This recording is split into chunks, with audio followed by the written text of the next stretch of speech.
So you have some work that you need to do to your home. Should you use cash to pay for it, or should you use a home equity line of credit and use this newfound equity in your home that everyone has now to pay for it? That's what we're talking about in this video. Now let's get to it. What is up, everybody? Welcome back to the channel. First off, I want to thank all of you so much because I just recently hit the 1,000 subscriber mark on YouTube.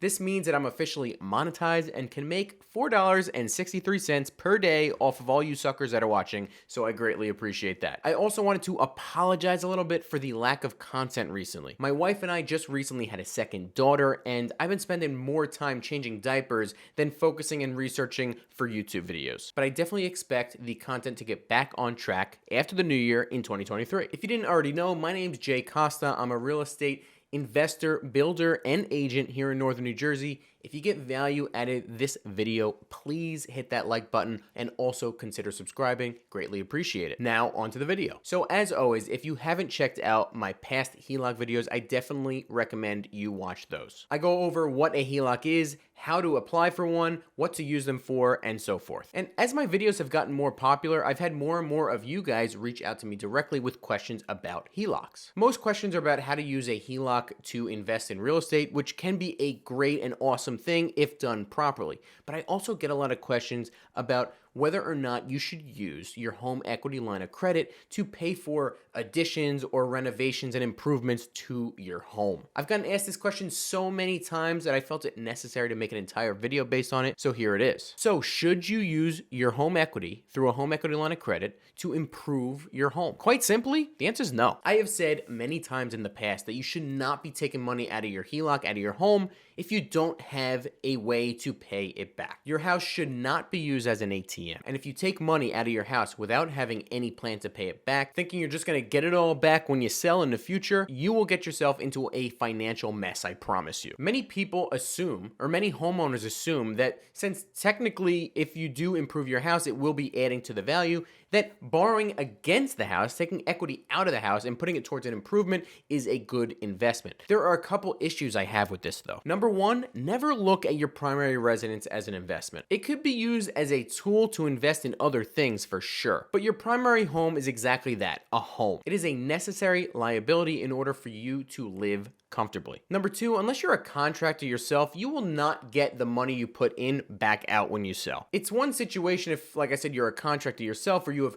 close connections and relationship with subcontractors that could do the work and get the material very cheap for you. But if you're just gonna go hire a general contractor to do an entire project like an addition or a new kitchen on your home, you're not gonna get your money back. Let's say you spend 60 grand to hire a general contractor to redo your kitchen, you're gonna get maybe half of that back in value. And number three, unless you're planning on moving and selling right away, any value increase that you get from any improvement is going to be greatly diminished by the time you sell anyway. Your biggest increase in value after an improvement or a renovation would theoretically be instantly right after it's done, right? But let's say you redo the kitchen and you don't move for another 5 to 7 years. In 5 to 7 years, that new kitchen is not so new anymore. It's pretty well used and may or may not even be in style anymore. This is not to dissuade you from doing renovations and improvements on your home. Heck, I've done it to all of the homes that I've owned. Actually, you could check out a previous video that I made in the past on how I made my kitchen, my remodeled kitchen, look completely custom without breaking the bank. I'll put a link in the description box down below as well as up here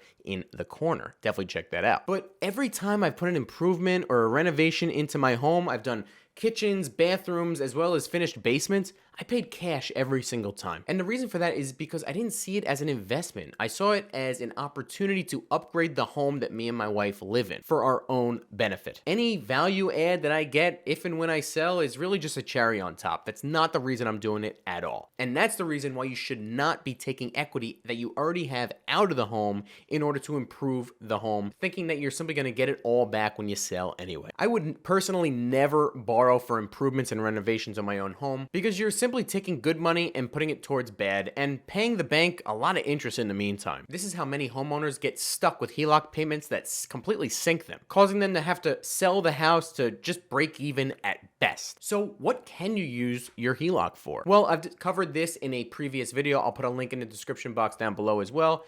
as well as up in the corner here. But basically, I have three main things that I think a home equity line of credit is made perfectly for. Number one is short-term real estate investing like fix and flips. Fix and flips are perfect to use a home equity line of credit on because A, you have a clear exit strategy, and B, the fact that it's short-term means that any sort of interest rate change, because an interest rate on a HELOC is variable, so the interest rate can and probably will change, especially now. Any interest rate change will not affect you all that much because it's short-term. This does not include long-term real estate investing. I get a lot of questions as well from you guys saying, hey, I have $100,000 in equity in my house. I want to use that as a down payment on an investment property, a buy and hold investment property. I've gone through why I don't think that's really a good idea in previous videos. I will also link that in the description box down below. Number two is home repairs. This is repairs, not improvements. Things like a leaking roof or a furnace that needs to be replaced. Things that need to be done, not an option. Instead of having 10 grand just sitting in the bank waiting for your roof to have to be replaced, take that 10 grand,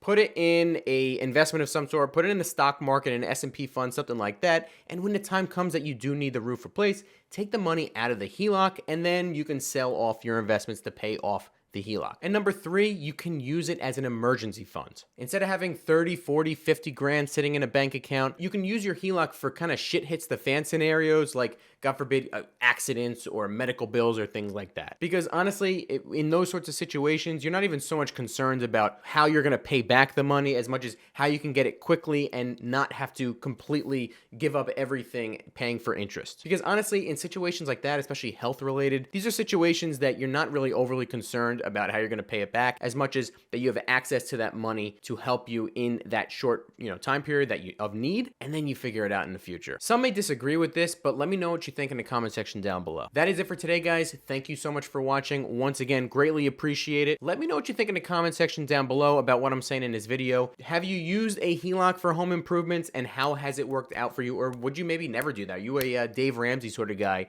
that completely refuses to go into any debt at all? Let me know what you think in the comment section down below, and I will see you next time.